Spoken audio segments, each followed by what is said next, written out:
안녕하세요. 책 읽어주는 여자 홍퀸이에요. 지금 읽어드리고 싶은 책은 제목이 취향은 어떻게 계급이 되는가? 나영웅 지음 미디어에서 나왔습니다. 부제는 주어진 삶에서 벗어나 나만의 방향을 찾아주는 안내서. 네, 제가 이 책에 공감 가는 글이 있어서 좀 읽어볼게요. 잘 한번 들어봐 주세요. 공들인 선물이 관계 자본을 형성한다. 가격을 떠나 지인에게 받은 선물 중 가장 기억에 남는 선물은 만년필과 위스키다. 만년필은 평소에 존경하는 회사 동료에게 생일 선물로 받았다. 책과 글쓰기를 좋아하는 나에게 만년필은 동경하는 취미 도구였다. 하지만 가격이 저렴하지 않아 쉽게 구매하지 못하고 있었다. 신뢰하는 사람이 선물한 고급스러운 만년필은 무엇이든 쓰고 싶은 마음이 들어 필사 노트를 2권이나 썼다. 책과 글을 좋아하는 나에게 만년필이라는 고급 필기구는 글쓰기라는 나의 취향을 확장해준 선물이다. 만년필 다음으로 좋아하는 선물은 위스키다. 1인 가구로 사는 동안에는 가볍고 저렴하게 즐길 수 있는 맥주를 주로 마셨다. 그래서 매주 금요일이면 4캔에 10,000원 하는 캔 맥주 세트를 사서 주말 동안 마시는 게 전부였다. 처음 전셋집을 마련하고 이케아에서 제일 신경 써서 산 가구는 글 쓰는 작업을 할 책상과 술과 음료를 보관할 진열장이었다. 어떤 술을 두면 좋을지 몰라 이름 모를 음료로 채웠는데 이사간 집에 집들이 온 친구가 선물한 싱글 몰트 위스키가 처음으로 그 자리를 차지했다. 편의점에서 구할 수 있는 잭 다니엘과 조니 워커는 마셔봤지만 10년 숙성된 싱글 몰트 위스키는 처음이었다. 고급스럽게 올라오는 향긋함과 벌컥벌컥 마시지 않아도 충분히 즐거운 높은 도수의 술은 마치 발전한 나에게 주는 보상과 같았다. 친구의 선물 덕분에 나는 위스키를 취향으로 삼을 수 있었다. 내가 만년필과 위스키를 유난히 기억하는 이유는 지난 유럽 여행의 선물처럼 가격이 비싼 선물이어서가 아니다. 이 선물들은 나를 더 소중한 사람으로 느끼게 해주었고 나의 취향을 확장해준 선물이었다. 그때 이후로 나는 두 사람에게 기념할 일이 생기면 꼭 의미 있는 선물을 챙기려고 노력한다. 선물은 받는 사람에게는 소중한 기억과 더불어 선물을 준 사람에 대한 책임감을 심어준다. 똑같은 크기의 호의를 돌려주지는 못해도 우리는 선물 준 사람에게 비슷한 감동의 크기만큼 호의를 돌려주고 싶어 한다. 호의는 이처럼 크게 두 종류로 나눌 수 있다. 정성을 담은 선물과 대가 없는 현금이다. 선물은 상품의 금전적인 가치와 더불어 받는 사람의 취향과 상황을 고려해야 하므로 선물을 준비하는 일은 실로 어려운 일이다. 현금으로 호의를 표현하는 것은 가장 쉬운 일이지만 금액에 따라 그 의미와 무게는 천차만별이라 받는 사람의 사정을 잘 고려해야 한다. 호의를 전달하는 것은 모두 전달하는 사람에 대한 애정이 필요하다.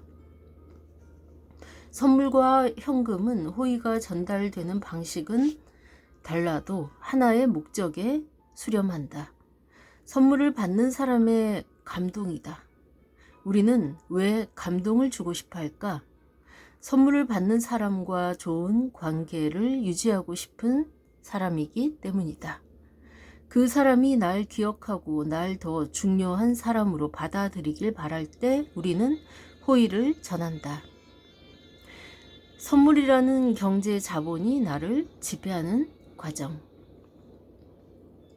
부르디유에는 특정 사회를 연구하면서 선물을 주는 행위가 선물을 받는 사람으로부터 자연스러운 복종을 끌어내는 상징 권력을 획득하는 과정을 확인했다.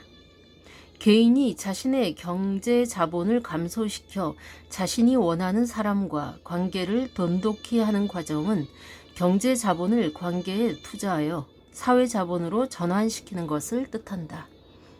선물 제공자는 단순한 뿌듯함을 넘어 사회적 관계에서 우위를 점하게 된다. 이는 곧 선물을 주는 사람이 선물을 받는 사람에게 은근한 권력을 행사하는 걸 정당화한다.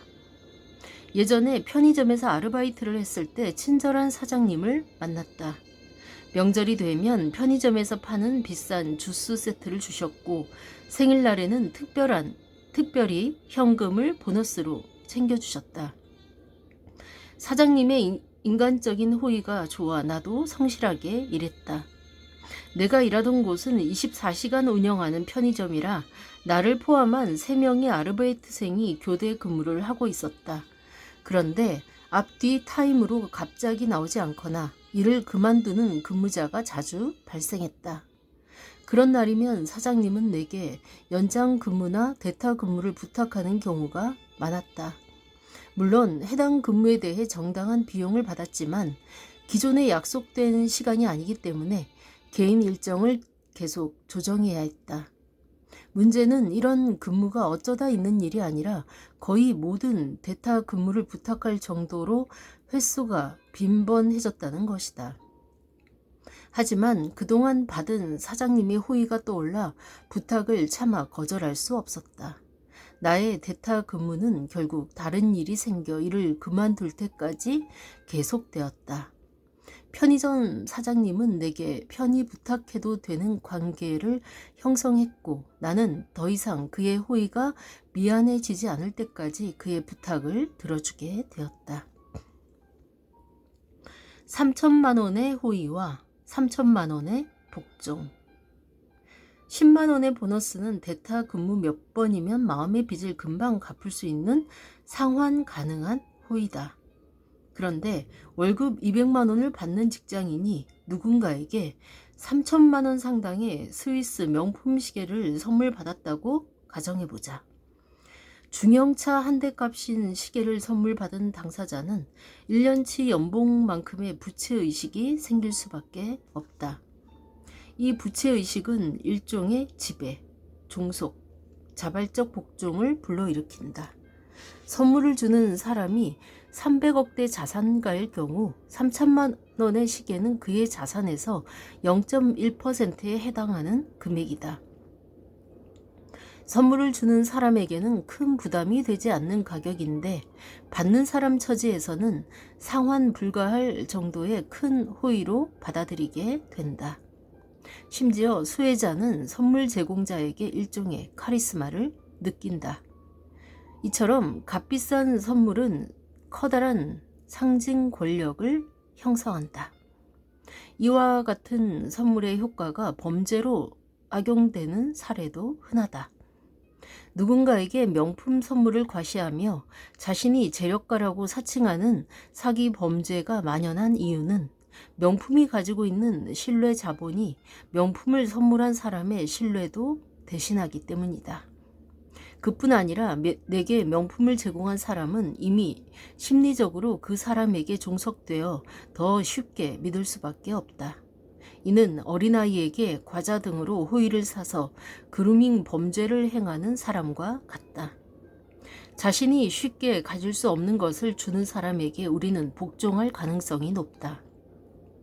특히 상대가 제공하는 호의가 자신의 소득 대비 격차가 클수록 더욱 강력한 힘을 갖는다.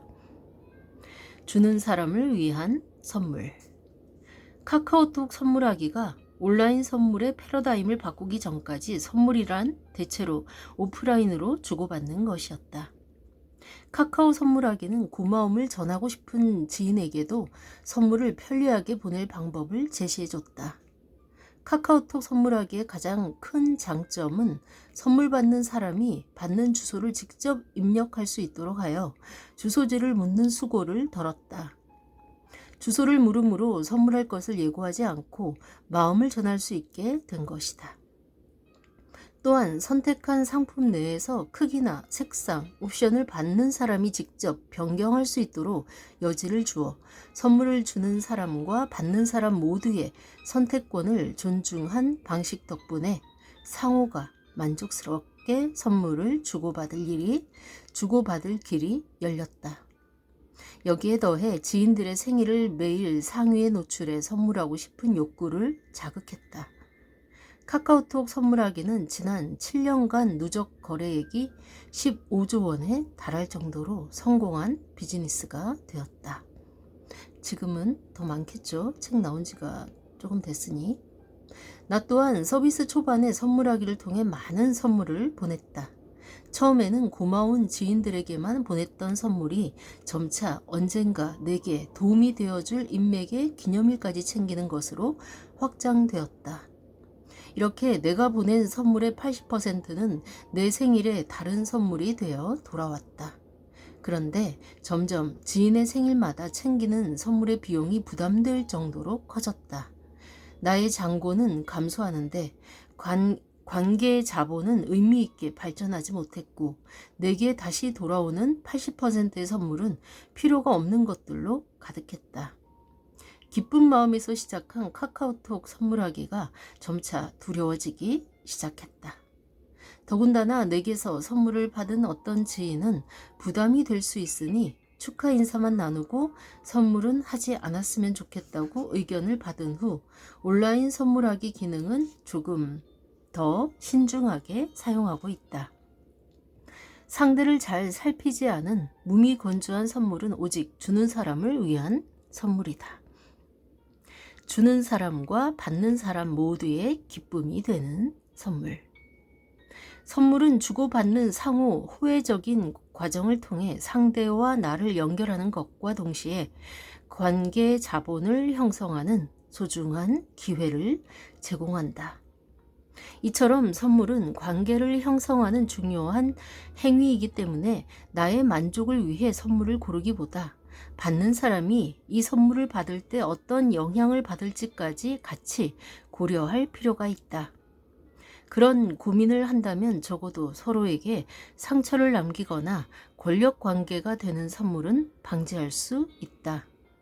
누군가에게 선물을 주는 행위에 내가 당신에게 이만큼의 영향력을 행사하고 싶습니다. 라는 메시지가 포함될 수 있음을 인지한다면 우리는 서로의 관계 자본을 더 건강하게 성장시킬 수 있다.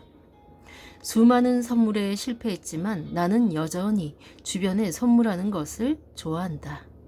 선물을 고를 때 선물을 받는 사람의 이미지를 파악하고 그 사람과 어울리는 상품과 브랜드를 고심하여 선정한다. 나의 선물이 선물을 받는 소중한 사람이 새로운 취향을 경험할 기회가 되기 바라는 마음이다. 나는 취향이 빈곤한 시절에 지인들로부터 기억에 남는 선물을 많이 받았다. 셀러 만년필, 부쉬밀 위스키, 파타고니아 점퍼 등 이전에는 전혀 알지 못했던 브랜드가 지금은 모두 나의 취향이 되었다. 지인들이 내게 준 선물은 단순한 상품이 아니다. 좋은 글을 쓰는 만년필, 나만의 시간을 위한 위스키, 건강한 삶을 지향하는 아웃도어 점퍼라는 의미가 담긴 브랜드의 양식을 선물했다. 내가 이들의 선물을 받고 행복했던 것만큼 나 또한 이 소중한 경험을 다시 누군가에게 전하고 싶다. 네, 저한테 전화 주시죠. 네, 여기까지 읽고 나머지는 여러분들이 이 책 취향은 어떻게 계급이 되는가 라는 책 한번 읽어보시면 좋을 겁니다. 공감 가는 글도 있고 아 그렇구나 하는 부분도 있고 또 생각할 거리들이 있는 이 책 괜찮다고 봅니다. 네, 여러분은 어떤 선물이 기억에 남는지 궁금하네요. 그나저나 싱글 몰트 위스키 어떤 맛일까? 이 책을 읽으니 궁금해지고 마시고 싶어지네요. 지금까지 좋은 글 읽어주는 여자 홍퀸이었습니다. 감사합니다.